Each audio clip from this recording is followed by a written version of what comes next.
నమస్కారం. గుంటూరు జిల్లాలో ప్రాజెక్ట్ యోగా అనేది జూలై మంత్లో స్టార్ట్ చేసాం. జూలై మంత్లో ఇక్కడ చాలా ఎక్కువ కేసెస్ ఉండేవి. కోవిడ్ కేర్ సెంటర్లో కూడా చాలా ఎక్కువ అడ్మిట్ అయ్యేవారు.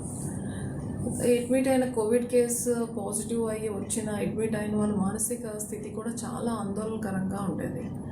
అప్పుడు district administration we search for a solution. So ఎవరు అక్కడ కౌన్సిలింగ్ ఇవ్వాలి, వాళ్ళకి ముఖ్యంగా ప్రాథమికంగా వాళ్ళు కొంత మానసిక సమతుల్యతని పాటించాలి. తర్వాత వాళ్ళు ఏం యాక్టివిటీస్ చేయాలి, ఎలాంటి మెడికేషన్ తీసుకోవాలి అనేది కూడా ఎవరో ఒకరు కౌన్సిలింగ్ చేసి వాళ్ళకి అర్థమైన పద్ధతిలో చెప్పాలి అని మేము నిర్ణయించుకున్నాం. అలా నిర్ణయించుకునేటప్పుడు అఫీషియల్గా కూడా కొన్ని ఎఫర్ట్స్ పెట్టినాక ఇలా కాదు, ఒక మంచి yoga teacher at the same time he should be like a friend to the covid inmates, covid care centre inmates అని అనుకోవడం జరిగింది. ఇలా నిర్ణయించుకున్న వెంటనే రాజమండ్రిలో ఉండే పతంజలి శ్రీనివాస్ గారు అయితే చాలా బాగుంటుంది అని జాయింట్ కలెక్టర్ రెవెన్యూ దినేష్ గారు ప్రపోజ్ చేయడం జరిగింది. సో ఆయన కాల్ చేసిన వెంటనే ఇమ్మీడియట్గా శ్రీనివాస్ గారు వచ్చి రావడమే మా దగ్గర ఉన్న బిగ్గెస్ట్ కోవిడ్ కేర్ సెంటర్ అడవి తక్కలపాడు, అక్కడే ఫస్ట్ క్లాస్. సో అంతవరకు కోవిడ్ కేర్ సెంటర్కి ఎవరైనా వెళ్ళాలి అని అంటే పీపీ వేసుకొని వెళ్ళాలి, దూరంగా ఉండి మాట్లాడాలి అనే ఇలాంటి బ్యారియర్స్ని అన్నిటినీ కూడా బ్రేక్ చేసి ఓపెన్గా మాకు అక్కడ పెద్ద స్పేస్ ఉంది. ఆ స్పేస్లో ఒక పాండాల్స్ వేసి ఈ క్లాస్ స్టార్ట్ చేయడం జరిగింది. అది వెంటనే ఆ రోజు మేము ప్రత్యక్షంగా ఆఫీషియల్స్ అందరం కూడా ఆ కోవిడ్ కేర్ సెంటర్లో ఇన్మేట్స్ మొహాల్లో చాలా ఆనందాన్ని చూసాం. మేము ఎవరికి దూరంగా ఉండాల్సిన అవసరం కాదు, మాతో అందరూ చక్కగా మాట్లాడతారు.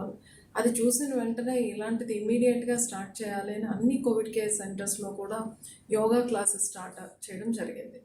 కానీ యోగా క్లాసెస్ ద్వారా యోగా ఒక్కటే కాదు, వాళ్ళు అంతవరకు ఉన్న భయాందోళనలన్నీ కూడా పోగొట్టగలిగాం.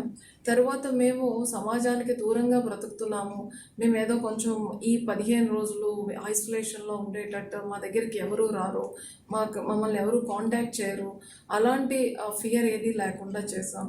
తర్వాత కోవిడ్ పేషెంట్గా పాజిటివ్ పేషెంట్స్గా ఉన్న వాళ్ళు ఎలాంటి పాటించాలి నియమ నిబంధనలు అంటే వాళ్ళ ఆరోగ్య విషయంలో ఆరోగ్యకరమైన ఆహారం తీసుకోవడం కానీ, ఎక్కువగా ఆందోళనకి గురి కాకుండా ప్రశాంతంగా మనసుని పెట్టుకోవడం కానీ, వాళ్ళు చేయాల్సిన యాక్టివిటీస్ మార్నింగ్ వాకింగ్ చేయడము, అదర్వైజ్ ఈవినింగ్ మీల్స్ అయినాక వాకింగ్ చేయడం, మంచి మ్యూజిక్ వినడము, బుక్స్ చదవడము, తర్వాత టైమ్లీ ఫుడ్ తీసుకోవడం, వాళ్ళ ఫ్యామిలీ మెంబర్స్తో మాట్లాడి వాళ్ళు మేము ఆరోగ్యంగానే ఉన్నాము అనే నమ్మకాన్ని కలిగించుకోవడం, ఇలాంటి విషయాలన్నీ కూడా పతంజలి శ్రీనివాస్ గారి ద్వారా తెలియజేయడం జరిగింది. దాంతో మాకు కోవిడ్ కేర్ సెంటర్స్లో చాలా డిసిప్లైన్ కూడా వచ్చింది.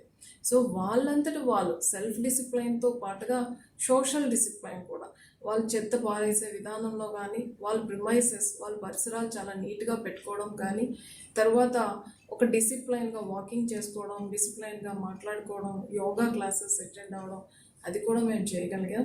కాబట్టి ఇది చాలా మేము తీసుకున్న మంచి నిర్ణయంగా మేము ఫీల్ అవుతున్నాం.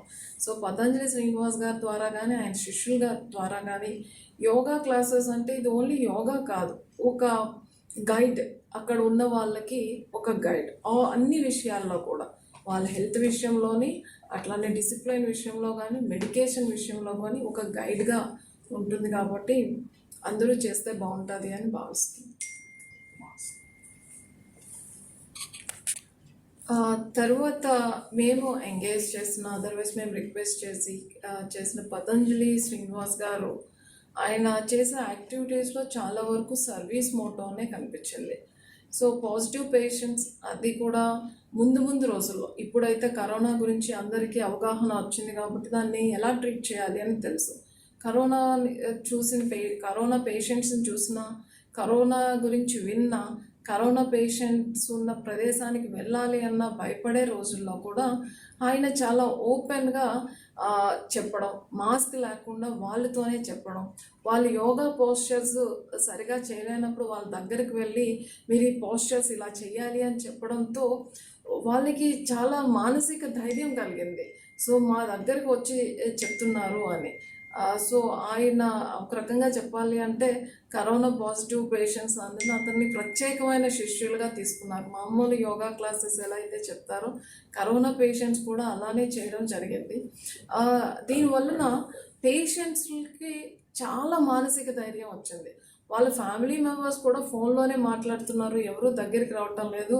బట్ అలాంటిది యోగా మాస్టర్ మా దగ్గరకు వచ్చి మాతో మాట్లాడుతున్నారు అని వాళ్ళు నమ్మకం కలగడంతో వాళ్ళకున్న సమస్యలు కూడా షేర్ చేసుకోవడం జరిగింది. సో అక్కడ ఎలా పరిస్థితులు ఎలా ఉన్నాయి, డాక్టర్స్ వస్తున్నారా, లేకపోతే ఫుడ్ బాగుందా, అదన్నీ కూడా. సో ఒక రకంగా they were very loyal to him.